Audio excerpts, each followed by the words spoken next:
Dito naman tayo sa rational zero theorem natin. So, ang sinasabi lang ni rational zero theorem is that meron lang tayong tatandaan na dalawang term or terms.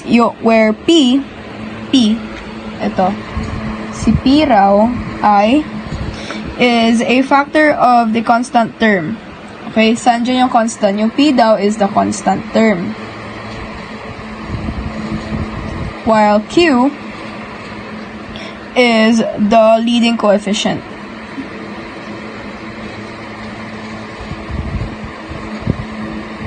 Yan yung kailangan nating tandaan na or i-determine sa ating rational zero theorem is that P is the constant term and Q is the leading coefficient. Meaning, kung yung P natin ay yung constant term, meaning siya si negative 6. At yung Q naman natin, which is the leading coefficient, ay si negative 3, si positive 1. Kasi si x raised to 5, positive 1 yan siya. Okay? So, ang rational zero theorem naman, ay dito na natin i-identify mismo yung constant. Kung doon tayo kanina sa ating Descartes' rule of signs, ay in-identify lang natin yung number of positive and negative real zeros. Dito naman, meron na siyang constant. Very specific na siya. Though, hindi talaga siya yung totoong solution. I-check pa natin yun using the synthetic substitution. Pero dito, ganito tayo.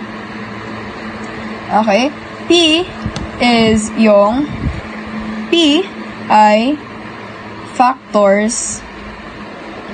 P is the factors of negative 6.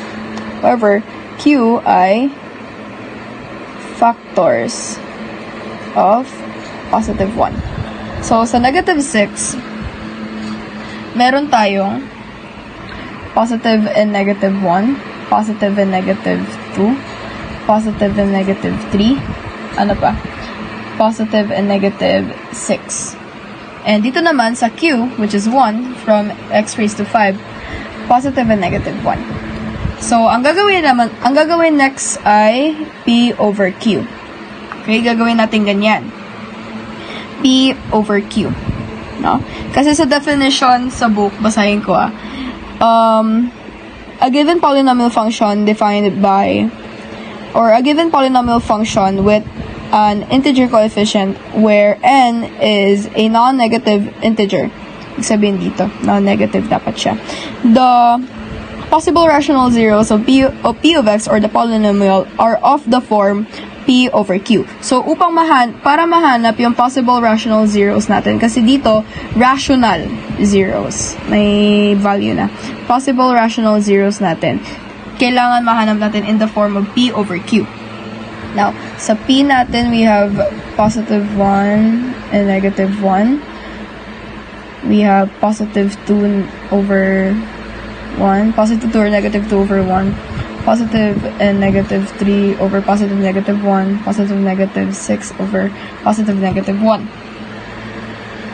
So, to simplify, positive negative 1, positive negative 2, positive negative 3, positive negative 6. So, ito, yung apat na yan, these are the possible rational zeros of our function, or of our function x raised to 5 minus 3x raised to 4 plus 3x cubed minus 9x squared plus 2x minus 6. Okay, another example naman for this function. So, hanapin lang natin yung value or factors of p, which is sa 3 natin, diba? Factors of 3, which is positive negative 1, positive negative 3, diba? And then, yung factors naman ng q natin, which is 2, positive negative 1, and positive negative 2. And then, p over q, dali lang yan.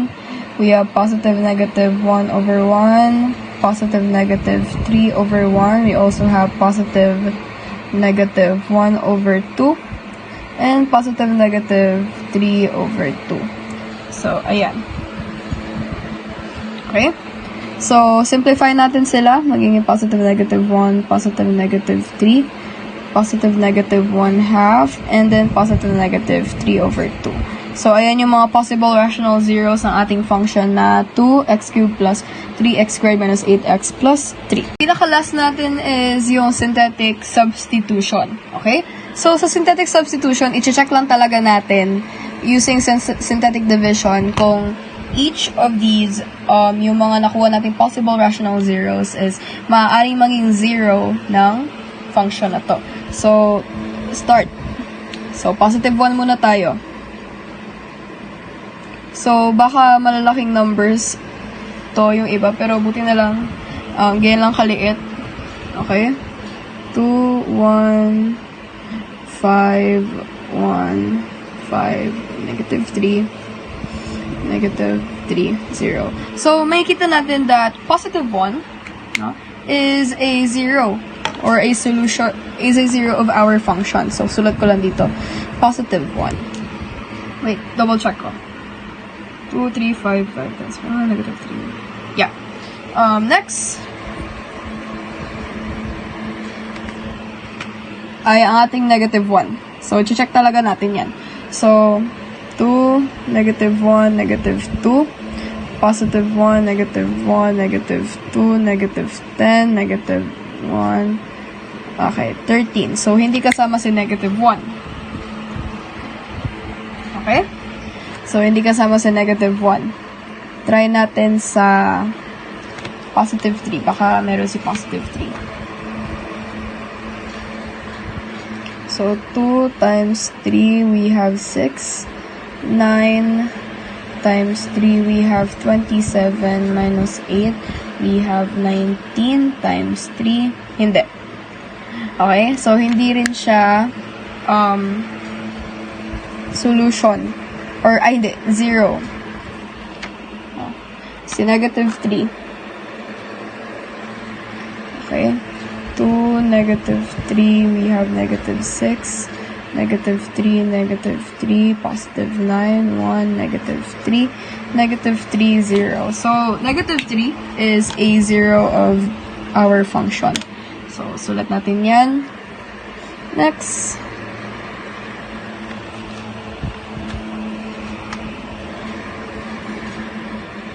Is positive 1/2. So, 2 times 1/2, it's 1. 3 plus 1 is 4 times 1/2, it's 2. Negative 6 times 1/2, it's negative 3, 0. So, ano rin, 1/2 is also a 0 of our function.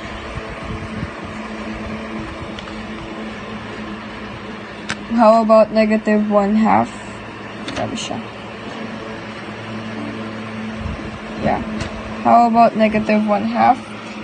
So, 2 times negative 1/2, we have negative 1. So, 3. 2 times negative 1/2, we have negative 1 again. Negative 9 times negative 1/2. We have positive 9 over 2.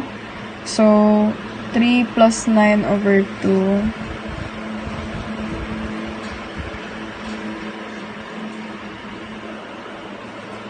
(15 over 2). So, hindi. So, negative 1/2 is not a 0 of our function. Si 3 over 2. Positive 3 over 2 muna. So, 2 times 3 over 2, we have 6 over 2. So, we have 3. 3 plus 3 is 6. 3 over 2, we have 18 over 2, which is 9.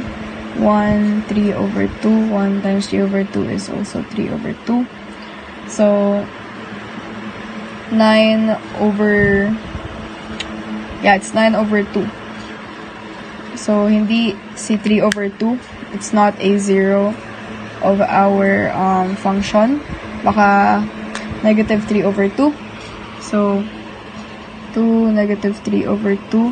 We have negative 3, 0. So, 0, negative 8, negative 3 over 2, 8 times 3. So, magiging positive 24 divided by 2. It's 12. So, 15. So, hindi pa rin. So, conclusion, yung ating zeros, the zeros for our function 2x cubed plus 3x squared minus 8x plus 3 is positive 1, negative 3, and positive 1 half. Though, sa synthetic substitution, meron tayong shortcut. Ngayon ko lang na-realize. Ngayon ko lang talaga na-realize. We can turn this, katulad ng lesson natin kanina, yung trying to find the other factors, no, of our dividend, kung saan gagamitin natin yung quotient nito. So, we know that 1 is a factor of our equation here, or our polynomial here, on top. 1 is a factor. Ngayon, in order to find the other factors, which is, na-check natin, negative 3 and 1 half, no, gagawin natin quotient to. So, if yung degree niya ay 3, ang degree nito ay 2. Yan. So, we have our quotient now. Now that we have our quotient, we're going to find, or a technique, in order to factor this. Gets ko na.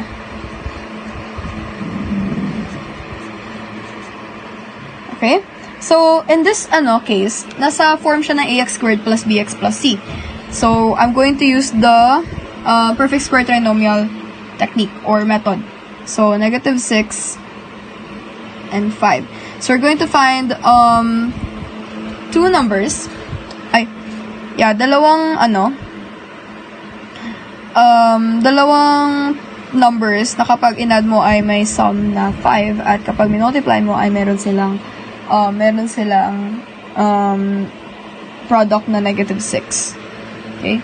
So, we have positive 6 and negative 1. Bakit? Kasi, bakit si 1 yung negative? Kasi nga, mas positive si 5. Kung negative si 5, si 6 yung negative natin. So, sulat na siya sa 2x plus 6 and 2x minus 1. So, we can still simplify this. So, magiging x plus 3 at 2x minus 1. Okay? So, pagkatapos niyan is that we're going to equate both of them to 0.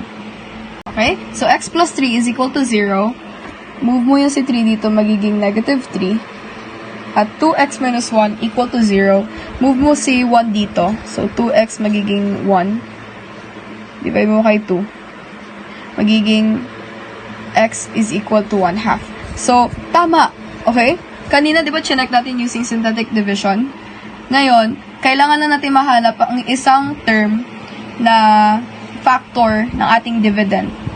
Tapos, pwede na natin siyang gawin ng katulad ng previous lesson natin.